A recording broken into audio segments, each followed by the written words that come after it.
Hi everyone, my name is Estella. This story is about my mother-in-law, who seemed determined to make my life difficult.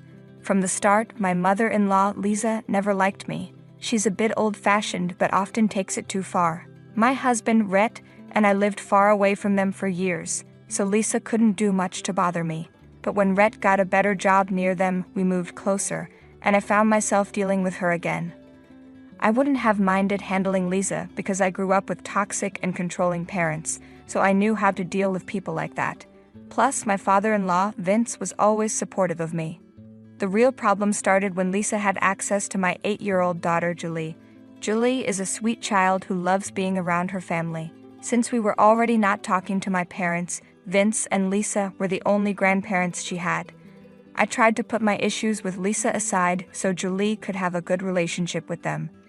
Rhett also thought his family was important, so cutting Lisa off wasn't an option.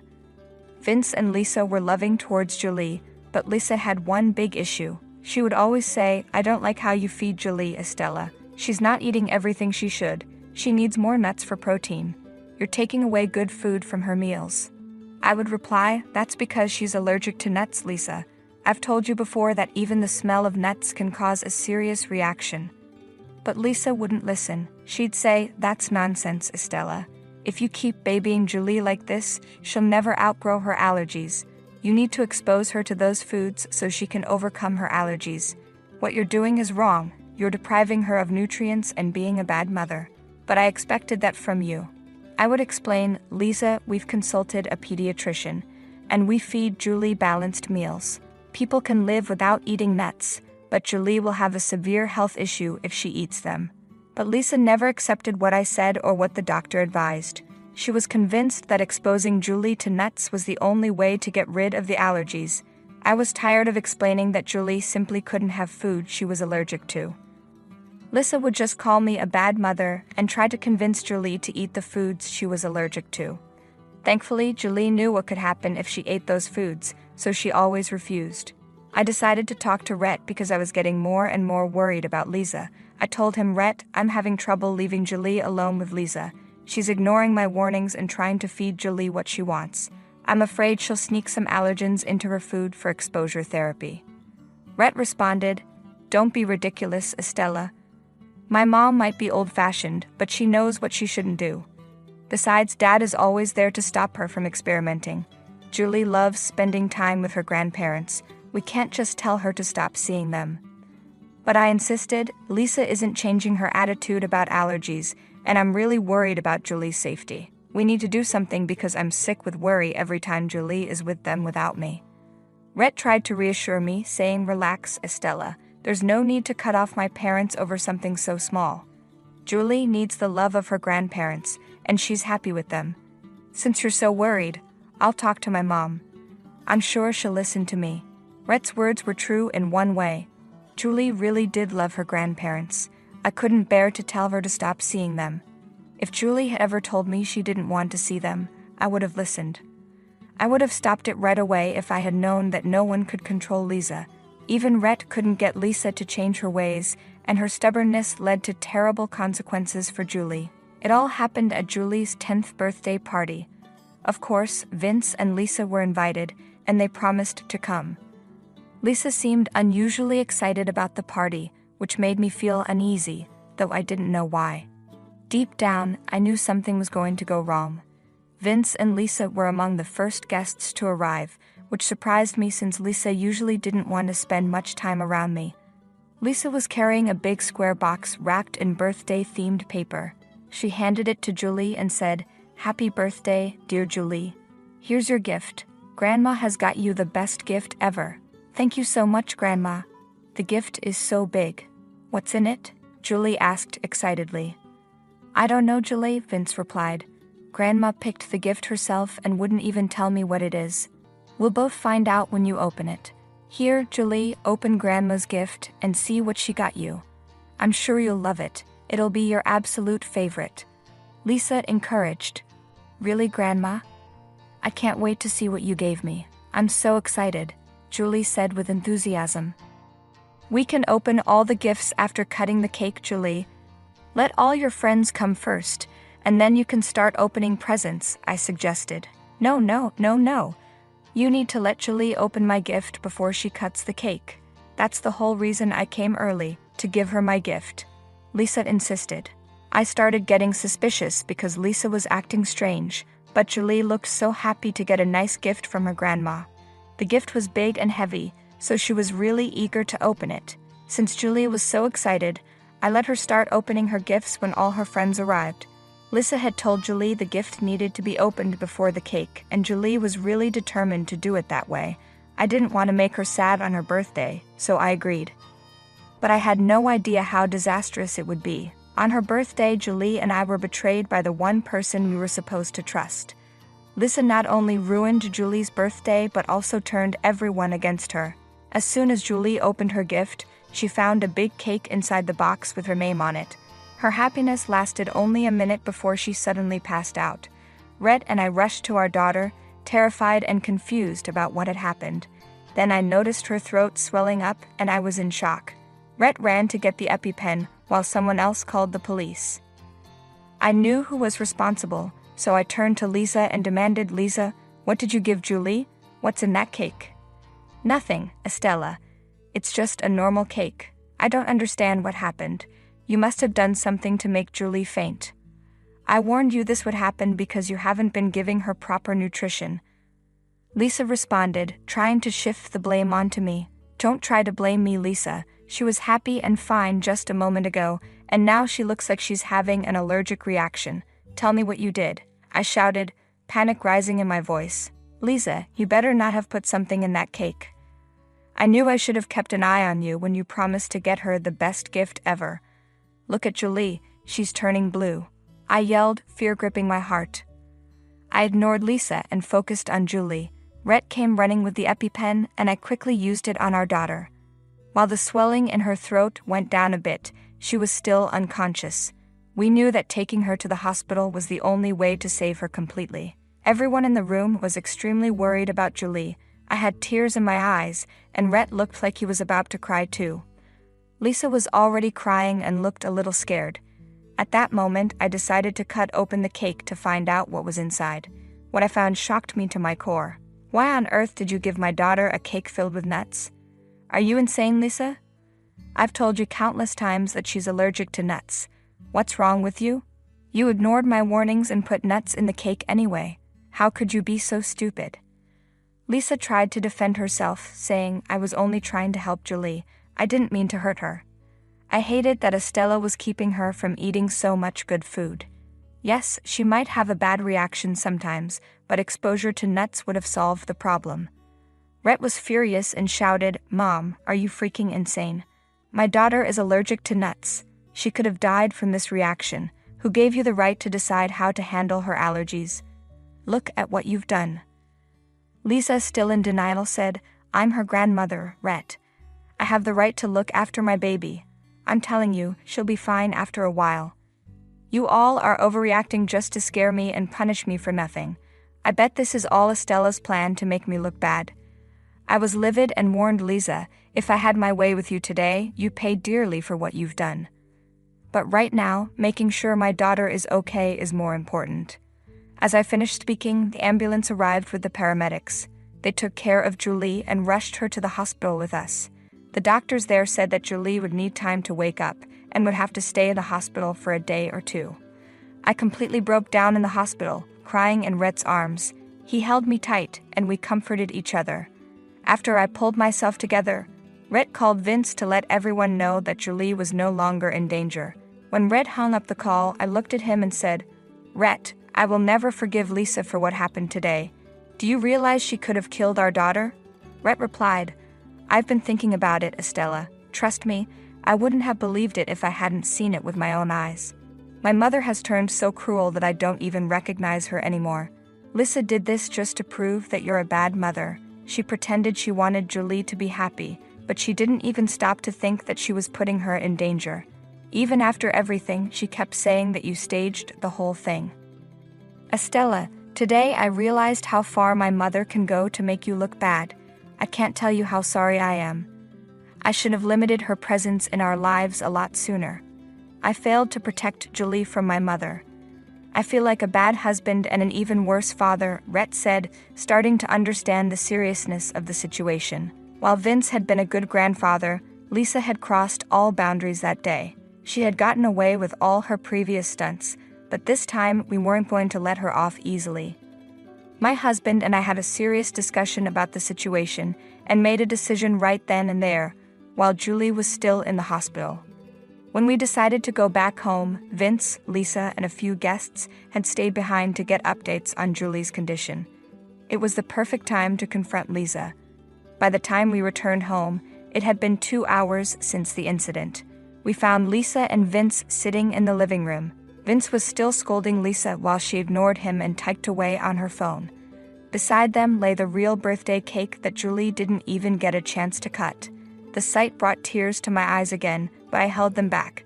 As soon as they saw us, Vince and Lisa rushed over to us.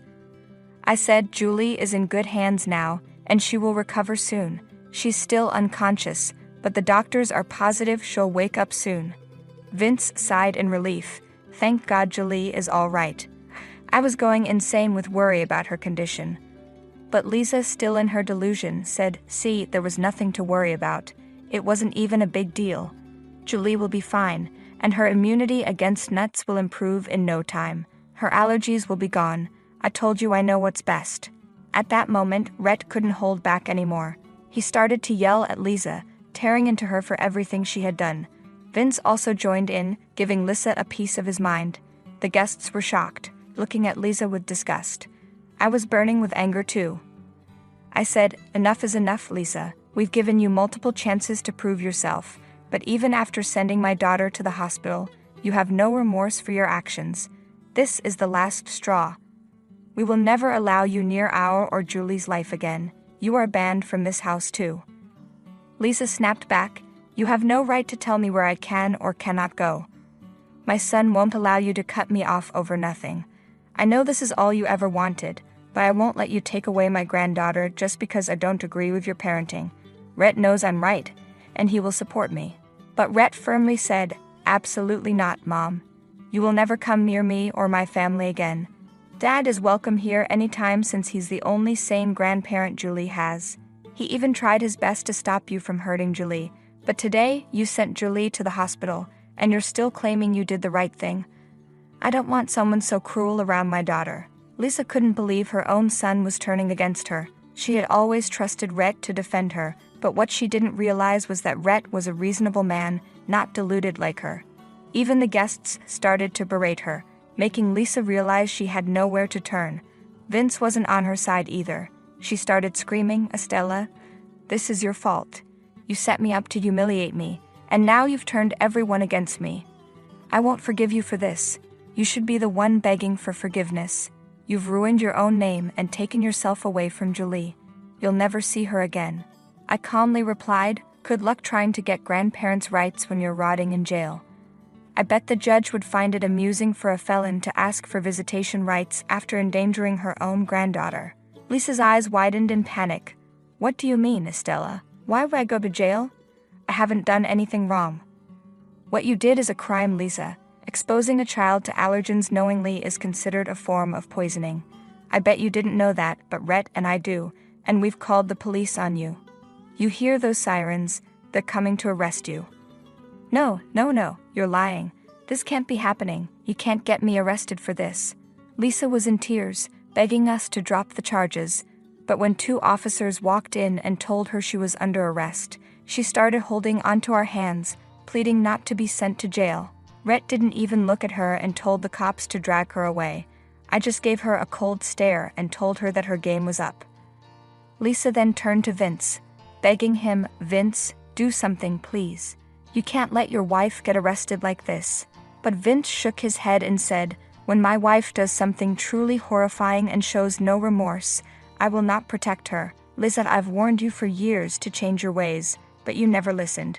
Today you put our only granddaughter in danger." Lisa cried, "I was only doing this for her own good. I never knew it would hurt her so badly. Please, Vince, I'm your wife. You need to help me. Rhett has already kicked me out of his life." Vince replied firmly, "Rhett did the right thing, Lisa. In fact, it's what I'm going to do too. Tomorrow, I'm talking to a divorce lawyer. I'm done with you. There's no way I'm staying with a psycho like you anymore. This time, I'm protecting my granddaughter and my kids from your presence. No, no, no, Vince, you can't do this to me. I'm your wife. Lisa cried out, but Vince told the cops to take her away. Lisa was crying the entire time, begging for help. The party had ended a long time ago, but now I felt a little bit at peace. Rit, Vince, and I all returned to the hospital after the guests left. The guests were also angry with Lisa and said they would tell everyone what a horrible person she was. The next day, our little Julie woke up and was doing much better, but she seemed extremely scared of Lisa. She kept crying and begged us to keep Lisa away from her. Mom, Dad, I don't want to be near Grandma again. She always tries to make me eat things that I know will give me allergies. Grandpa stopped her every time, but I don't want to be with Grandma again. Julie, I promise you, Grandma will never hurt you again. She won't be in our lives anymore. You love Grandpa, right? He'll be around, but Grandma won't be near you anymore. It's a promise. Julie was traumatized by what had happened, so we signed her up with a child therapist to help her sort through her emotions. Rhett and I also started couples therapy to improve our communication. We're doing much better as a family now, and it really helps to have a supportive man like Vince around us. Meanwhile, Lisa's life quickly went downhill. When her own family found out about her actions, they scolded her and cut her off. Even her friends were disgusted and didn't want anything to do with her. Lisa was left crying and begging everyone for bail money, but no one helped. Vince filed for divorce the next day, and Lisa was served the papers while she was still in jail. She lost her mind when she received the papers, screaming in her holding cell. Months passed and Vince was able to get an easy divorce from Lisa, thanks to the police report. We live in an at-fault state, so that helped. As for Lisa, she was sent to jail. The judge ordered her to pay us money for medical bills, but since she didn't have any, she got a long sentence. We filed restraining orders against her, so she's legally required to stay away from our family. We're positive she won't be able to come near us again, but if she tries, she'll have to deal with Mama and Papa Bear, who will do anything to protect Julie. Hey everyone! I want to share a story about my mean mother-in-law and my not-so-great husband who didn't stand up for me. I'm going to use fake names to keep things private. Let's pretend my name is Peyton, my husband is Grant, and my mother-in-law is Joanne. There's also my grandma Lily, who helped me through tough times. Let me start from the beginning. Grant was a pretty good boyfriend. I loved him a lot and was excited when he proposed. But things got rough after that. Grant started showing signs that worried me. I found out he was super close to his mom Joanne, as she had a lot of control over him. Joanne was the first problem. She lived with us and relied on Grant for everything. One day, she showed up with some papers and told me to sign them right away. "What are these papers for, Joanne?" I asked. "This is an ironclad prenup that you both need to sign. It says that in case of a divorce, neither of you can ask for anything from the other. Sign it now," she demanded. "Wait a minute. Did you make a prenup without talking to us? That's really embarrassing, Joanne." "Why would you do that?" I protested. "I did it so you can't take my son's things if you get divorced. You make less money than him, and this house belongs to him. We can't trust you not to try to take everything." "This is crazy, Peyton. I'm not as bad as you say. This is ridiculous. I won't sign a prenup like this. I feel offended." "You should have discussed this with us," I argued. "Actually, I know about the prenup. It's not a big deal, Peyton. If you're really not with me for money, you shouldn't have any problem signing this," Grant interrupted. I was surprised that Joanne and Grant had talked about it without telling me. I wasn't with Grant for money, but I hadn't told him about my inheritance yet. Grant and I argued for days, and Joanne kept insulting me for not signing the papers. Eventually, I turned to my grandma for help. She listened and said, "Are you sure you want to marry this man, Peyton? I don't think he's right for you. You two aren't even married yet, and he's already teaming up with his mother against you. It's just this one issue, Grandma. I truly love Grant, and he loves me too. I can't imagine being with anyone else. He's a good guy," I defended. "Well, if you've already made up your mind, I suggest you go ahead and sign the prenup. I'll have my lawyer review it first though. But I have one request. Don't tell anyone that your grandparents are wealthy. I haven't told them anything yet," Grandma advised. "But why shouldn't I tell them? I asked. I understand things better than you, Peyton. You're seeing them through rose-colored glasses. Your grandfather and I worked hard for this fortune. I don't want anyone taking advantage of you and stealing your money, Grandma explained. You don't have to worry, Grandma. I won't tell him anything since you asked me not to. Plus, Grant is a good man, and he'd never do that. If his mother gets too much, I'm sure he'll protect his wife, I reassured. I was wrong, though. Grant was awful, and his mother was worse than I knew. I gave in and signed the prenup, and later realized it was a smart move. Right after we got married, Joanne started abusing me regularly.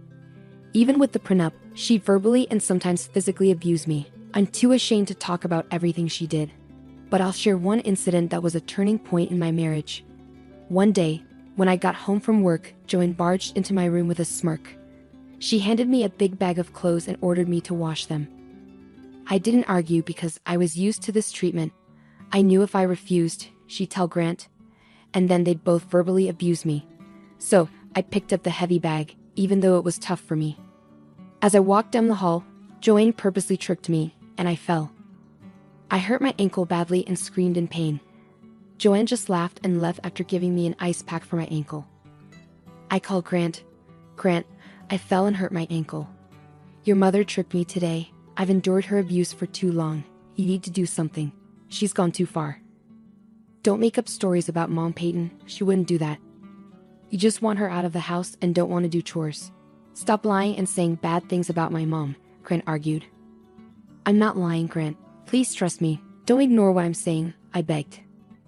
Grant just hung up on me. He never defended me and always acted like I was the problem.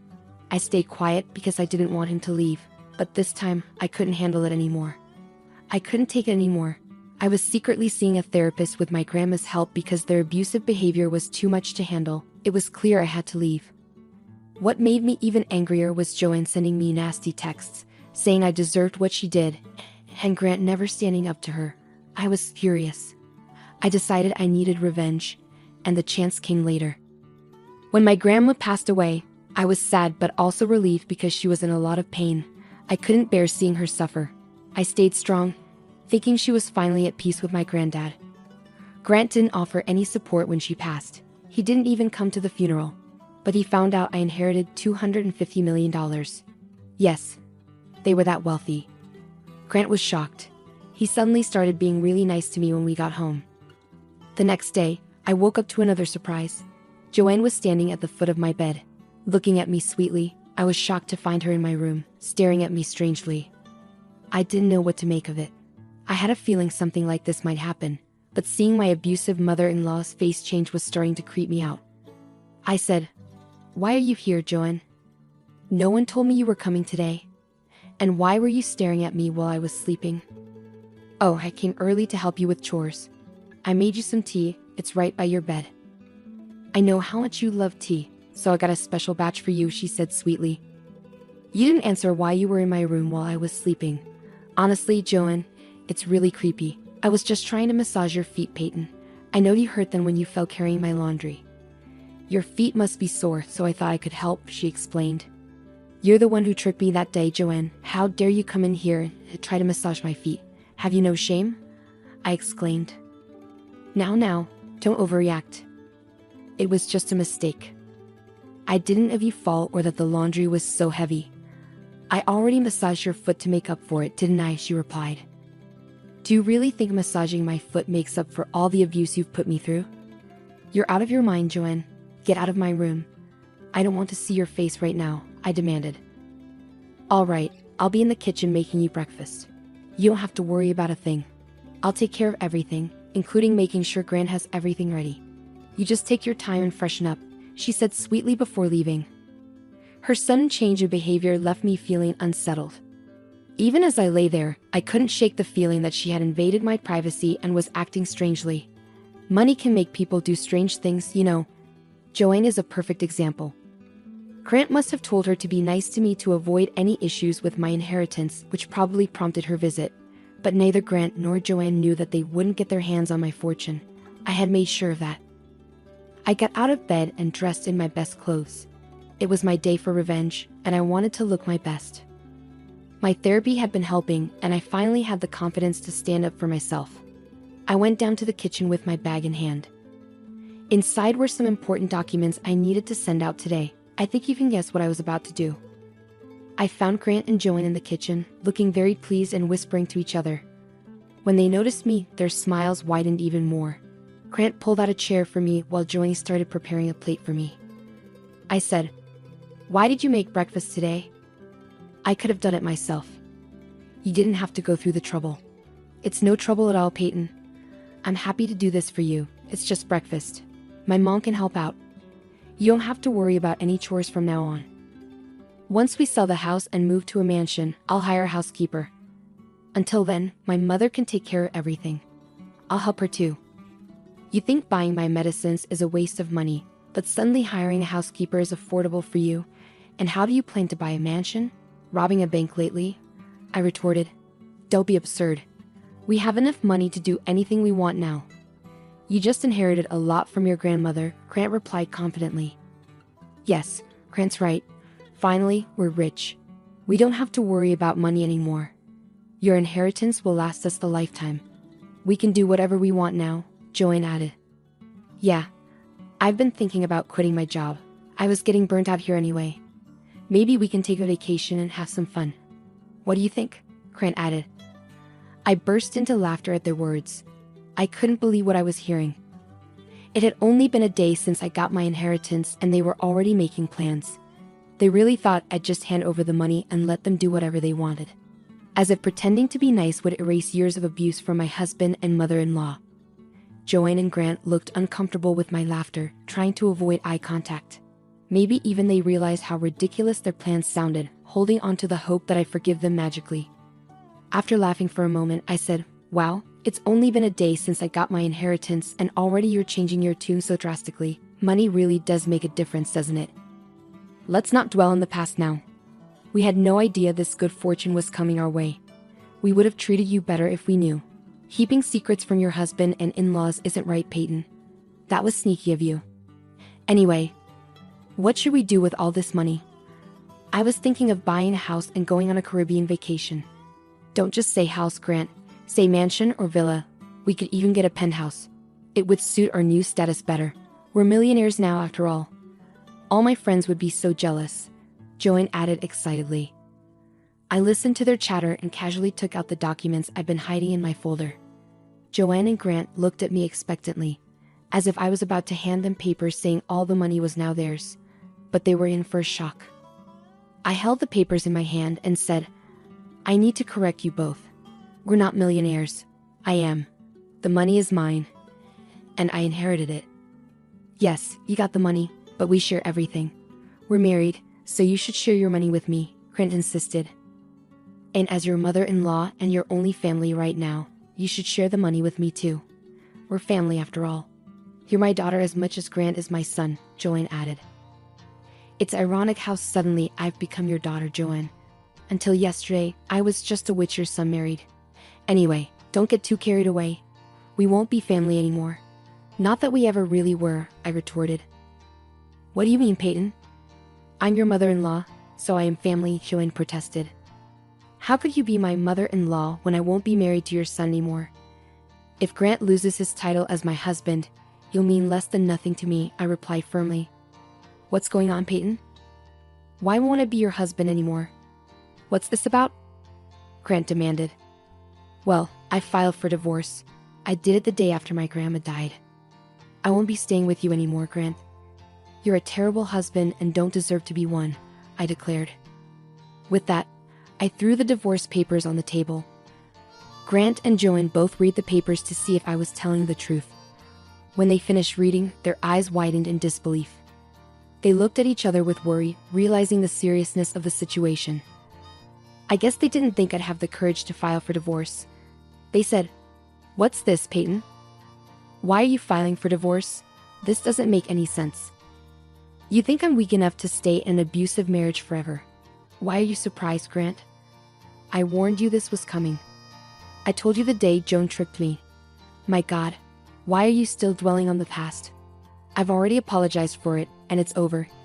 You need to be more forgiving." This isn't enough reason for a divorce.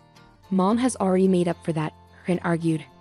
So you, Joan, admit to tripping me and all you say is to get over it? Well, listen up, guys.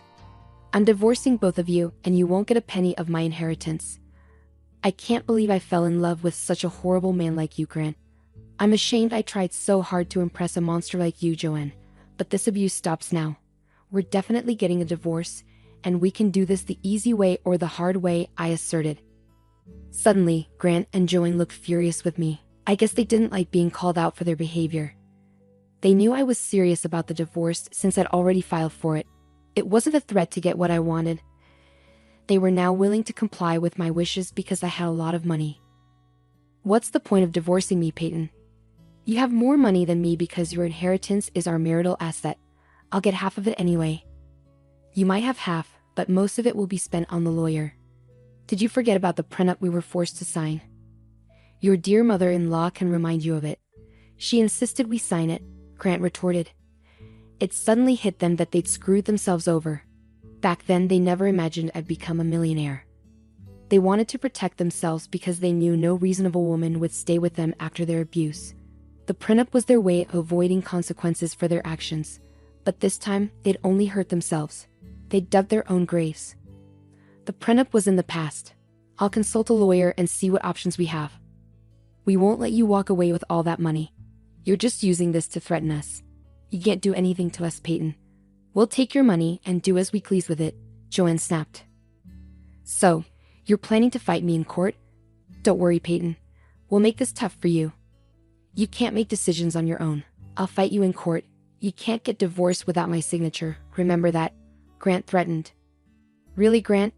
You're going to deliberately make things difficult for me? That's not a problem. I'm prepared for anything. I have some tricks up my sleeve, I countered. What do you mean, Peyton? Joanne asked nervously. Joan, remember how you confessed to tripping me and abusing me in those texts? Well, I'll use them to file a report with the police. That could be quite an event, wouldn't you say? I stated calmly. No, you can't do that. You can't do that to me. That's impossible. I'll delete all the texts. Don't worry, Joanne stammered. Danon, I have all the texts saved and sent to some of my friends. Trust me, I'm perfectly capable of reporting you to the police. And I can also show how Grant knew and did nothing to help me. It'll be an uphill battle for you in divorce court, I threatened. Joanne and Grant immediately started apologizing profusely. They'd forgotten that I had the power to put Joanne in jail. They thought I'd moved on from the incident, but I'd been biding my time, waiting for the right moment to use it. Joanne and Grant were in deep trouble. They didn't know what to do. I took the divorce papers with me and left the house. I'd collect my things the next day. Grant and Joanne tried to stop me, saying, "Don't leave, Peyton. Let's sit down and talk about it. We can handle this like adults and not make any rash decisions. And where will you even go? You have to stay here anyway. Let's discuss it. I'm moving into my grandmother's house. It's already been transferred to my name. I'll be living there while I wait for Grant to decide on the divorce. I'm taking the papers with me so you can't damage them and force me to file again. And as for my belongings, I've taken pictures of everything. Don't even think about damaging or getting rid of anything," I replied firmly. Grant and Joanne continued trying to stop me, but I had already called a friend who was waiting for me outside. I got into her car and drove off with her. Grant and Joanne watched us from the door the whole time. After arriving at my new place, I contacted a moving company to bring my belongings from the house. In the following months, Grant and Joanne tried their best to change my mind, but I kept reminding them about going to the police. Since Grant hadn't signed the divorce papers, he talked to a lawyer who informed him that the prenup was solid and he had no way out. After being threatened by me multiple times, Grant was forced to sign the divorce papers. He didn't want his mom to go to jail, and he knew I would never give him another chance. Grant didn't take the divorce well and started blaming Joanne for causing problems between us. He believed she was the reason he missed out on becoming a millionaire. After numerous fights, he ended up kicking her out with nothing. Since Joanne depended on Grant's money, she was left homeless and without resources. Last I heard, Joanne was in a homeless women's shelter, unsure of what to do next. I informed everyone about how awful Joanne and Grant are, so they've been isolated from others. No one really talks to them anymore. As for me, I'm enjoying my new life and watching the aftermath unfold. I still stay at my grandma's place because it holds sentimental value for me. With my inheritance, I've donated some money to women's help centers and plan to do more for them. The rest of the money has been invested and secured for my future family. I still work at my old job because I don't want to sit idle. Life is good so far, and I'm hopeful I'll meet someone who deserves me. I've decided to give the fancy car you bought to my parents. Mom and Dad are really happy about it. Can you believe it? But hold on, did you buy the car just to give it to them? Yep, that's the plan. Doesn't matter what you say now, the car's already bought. If you go against me, I'll divorce you. What? Divorce? In that moment, something inside me broke. Who's saying these things? Alright, I'll do it. My name's Rose. I'm 37 and work in an office. I live with my husband Jack and our daughter Lily, who just turned 7. Both Jack and I work, so money isn't a problem for us. Lily's growing up nicely. I'm happy in my own way, but I do have some issues with Jack. He's the type who puts his parents before his own family. It's nice that he cares about them, but sometimes he prioritizes them and our daughter over me. It's not pleasant. Even when I was in labor, I called Jack at work to tell him I needed him at the hospital because our baby was on the way. I'm sorry that my mom burned her finger. I have to go to my parents' house, he said. I couldn't believe it. How could he be more worried about his mother's minor burn than his wife giving birth? His mom had just touched a hot pen and got a small burn, but she was fine after cooling it down with water. I couldn't believe she called him for something so small, and I couldn't believe Jack rushed to her side instead of being with me during such an important moment. Jack is usually hardworking and kind to me, but his behavior towards his parents bothers me a lot. Another time, on our daughter's first birthday, his parents were visiting. They asked him to drive them somewhere, so he left without even celebrating our daughter's special day with us. He stayed at the hotel with his parents because they needed an extra room. It was shocking to me that he would prioritize a trip with his parents over being there for our daughter's first birthday. I felt really let down by Jack after that. This kind of thing happened a lot, but I couldn't just divorce him right away. I still love Jack, and I didn't want to take her father away from my daughter so easily. It's not like he doesn't care about her. He does care, so I hoped he would eventually put our daughter first. But since she was born until now, he's never celebrated her birthday with us. She's 7 now. He seems to think her birthday should be just for us. I try not to let her feel lonely. Once, I thought about inviting my in-laws to celebrate her birthday with us, but they said it would be too much trouble to come over. It's true it's a 2-hour drive from their place to ours, but Jack never minds the distance when he goes to see them. It feels selfish to say it's too much trouble to come here. My mother-in-law is so selfish. She openly admits she wanted me to have a boy, not our daughter. I told you I wanted a boy. Why didn't you listen? She says. I couldn't believe she'd say something like that. You can't choose the gender of your child, and I don't think it really matters if it's a boy or a girl. It's not like Jack's family is some famous lineage. It's just my mother-in-law's old-fashioned thinking. One reason Jack doesn't celebrate our daughter's birthday with us is because he's trying to please his mother. He's more concerned about his parents than anything else. He just can't seem to disobey his mother. When Jack took me to their New Year's family gathering, she said a lot of hurtful things to me. My mother-in-law seems to enjoy making me feel small.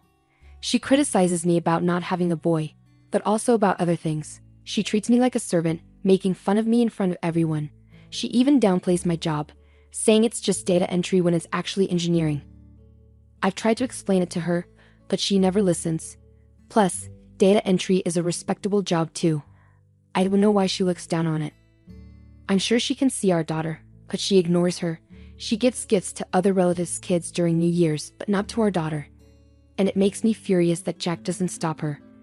His daughter is being mistreated, and I feel like a fool being mistreated too. I don't get why he laughs at his mother's remarks. He even says, "My wife isn't much without me," trying to look good in front of everyone. I didn't want to take her father away from our daughter, so I tried to be patient, but my love for Jack started fading away. Then one day, Jack asked me for a favor. "I want to buy something," he said. "What is it?" I asked. "A car," he replied. I was shocked. Jack never cared much about cars or anything like that. "Why all of a sudden?" I asked. "I just thought it'd be nice to have something new, you know. I drive to my parents' house a lot, so I thought it'd be good to freshen things up. But we live near a supermarket. I don't drive much. I'm not into cars, so I thought you should decide. You'll be the main one using it anyway. Jack looked pleased and then added with a hint of apology. Oh, one more thing. I'll choose the car and I'll let you pay for it. Jack wants a car for himself, but he can't afford to buy one on his own. He wants me to pay for it. Actually, my salary is what supports our family financially, and I don't expect Jack's salary to cover our expenses. When I was on maternity leave, Jack didn't contribute his salary to our household, so I went back to work right after giving birth. Luckily, I'm an engineer, so I arranged with my company to let me work from home. I work while taking care of our daughter. When she was little, I felt it was selfish of Jack to spend his leftover money on himself and then ask me to pay for a new car. But when he's in a good mood, he often helps out with our daughter, so I decided to go along with it. Okay, are you sure? I asked. Thank you, Jack replied happily, already looking at car catalogs and browsing the internet. We don't need a big car since it's just the three of us, I said. Yeah, I know, Jack mumbled in agreement. I wasn't sure if he was really listening as he headed to the car dealership. He chatted with the dealer from time to time. About 2 weeks later, Jack said he was ready to buy the car and took me to the dealership. He was so excited about it. I sat down and waited for Jack to tell me what to do. Suddenly, the dealer brought over a contract and showed us the car, a large luxury minivan. Oh my God, are we really buying this? I asked, surprised. Yeah, it's nice. I'm really excited, Jack replied enthusiastically. Wait a minute, I don't think we need such a big car. Maybe it's better to get something sleeker for the future, especially if we plan on having another baby, I suggested. But Jack insisted it was a good choice, which caught me off guard. Even if we do have another child, this car is too big for a family of 4. Are we really going to buy it? I asked repeatedly, feeling frustrated. Jack seemed annoyed. Why do you keep saying the same thing? You're making the dealer uncomfortable. You're the one who said, "Leave it to me," he argued. I did, but I didn't expect this, I replied. It's settled, Jack said, signing the contract. Then the dealer told us the price, which shocked me. I can't pay this all at once. We need to get a loan or something, I said. Fine, I guess I don't have a choice, Jack conceded. Jack insisted on signing the contract in his name, so we have to take out a loan. From then on, I would deposit the money into Jack's account and handle the payments for the car loan. That's how we ended up buying the car. When it arrived at our house, Jack was thrilled. Wow, it's so cool, he exclaimed. I thought, if it makes him happy, why not? But then something unexpected happened. One weekend, Jack had the car keys, so I asked him if he was going somewhere. Oh, we're going to my mom and dad's, he said casually. Okay, I replied. He was leaving our daughter behind again to visit his parents. Are you taking the car? I asked, and to my surprise, Jack happily said, Yes, I've decided to give the luxury car you bought to my parents as a gift. What? Mom and Dad are happy with it. I protested. Well, I'll drive you in it every time we go out, he reassured me. Wait a minute, you bought it as a gift for your parents in the first place? I asked incredulously. Yes, that's right, Jack confirmed. You're joking, right? You said you wanted it, so I agreed to buy it. If I knew from the start it was for your parents, I never would have agreed, I argued. Too late now. It's in my name, and I can do what I want. If you disobey me, I'll divorce you, Jack threatened. Divorce. At that moment, something inside me that had been holding me back collapsed. I had my issues with Jack, but I always held back from considering divorce because of our daughter. Even though Jack always prioritized his parents over us, I believed he still cared about his own family, me, and our daughter. But now, he was ready to cut us out of his life just to please his parents. How could he do that? Divorce? Who does he think he is? Fine, let's get a divorce, I said, my anger boiling over. What? I don't want you around anymore. Go back to your mother and father, mama's boy. I taunted him, hoping to provoke a reaction. Just as I expected, Jack's face turned red with anger. You're mocking me, are you? Fine then. Let's get a divorce right now. I'll go get the papers, he snapped, storming off to the city office. While he was gone, I started packing my things. I called my parents, explained the situation, and asked them to come pick me up. I told my daughter to pack her belongings too. Shortly after, Jack returned with the divorce papers. I've got them signed quickly, he said, handing them to me. His handwriting on the forms was so dark and angry. It looked like he had written them in a fit of rage. Without hesitation, I signed my part of the papers. "Well, I'll file it, so why don't you just go?" I said, feeling a mix of relief and sadness. "I'm leaving even if you don't tell me to." "You've been a terrible wife," Jack spat out, his footsteps echoing loudly as he stormed out. Why did I endure being married to someone like him for so long? If I had to do it over, I should have left him sooner. But there's no point in regretting today. I'm thankful that I finally have the courage to leave, and from now on, I'll do my best as a single mother. A few minutes after Jack left, my parents arrived. Together, we finished packing our things. Loading them into my parents' car, we headed home. In the meantime, I filed the divorce papers and my divorce from Jack was finalized. It was just a piece of paper, but as I submitted the papers and realized we were no longer officially married, I suddenly felt much lighter. Then I resolved to find a new place for my daughter and me to live together. About a week after Jack and I divorced, I went to my parents' house with our daughter. To my surprise, I found my ex-husband and his parents there. My mother quickly took our daughter to another room, sensing tension. Jack seemed agitated and started bombarding me with questions about the car insurance. "What's wrong with you? Why are you coming into our house like this?" I responded coldly, while his parents raised their voices in defense. My father, quietly angry, told them to leave. When they hesitated, he threatened to call the police. Frightened, my ex-in-laws fell silent. "Hey Rose, what's the deal with the insurance payments?" Jack persisted. I sighed. "Didn't you insist on putting everything in your name when you signed the contract? You bought the car and took out the loan, so you're responsible for the insurance too." My words shocked his parents. Jack had taken out the loan out of pride, insisting on owning everything himself. "Well, I never wanted that car in the first place. It's his problem now," his mother muttered. Suddenly, I realized why they were so frantic about insurance. Apparently, they had crashed the car into a guardrail while driving too fast. I hadn't noticed the damage when I arrived, but now it was clear. Since they didn't have insurance, they would have to foot the entire repair bill, including the guardrail damage. Repairing a luxury car would be costly, and I couldn't help but wonder how much it would set them back. In the end, my ex-husband and his parents returned the car and had to pay a hefty sum for the repairs. Afterwards, Jack bombarded me with emails begging to get back together. He even confessed they couldn't afford rent and utilities, so he moved back in with his parents. However, their relationship soured, especially since Jack was the one driving the car during the accident. Now he's stuck between his parents' harsh treatment and his own debts, unable to live independently. Despite all this, Jack still insists on seeing our daughter, but I refuse to allow it. It's too selfish of him. I ignore his emails and keep our new living situation a secret. My only concern was whether our daughter would miss him, but to my surprise, she seems perfectly content and happy in her new life. I'll continue to work hard to protect our daughter. Putting your parents before your own child and making your wife pay for everything while gifting the car to your parents, that's just unacceptable. Jack brought this upon himself, and he deserves it. I hope Rose and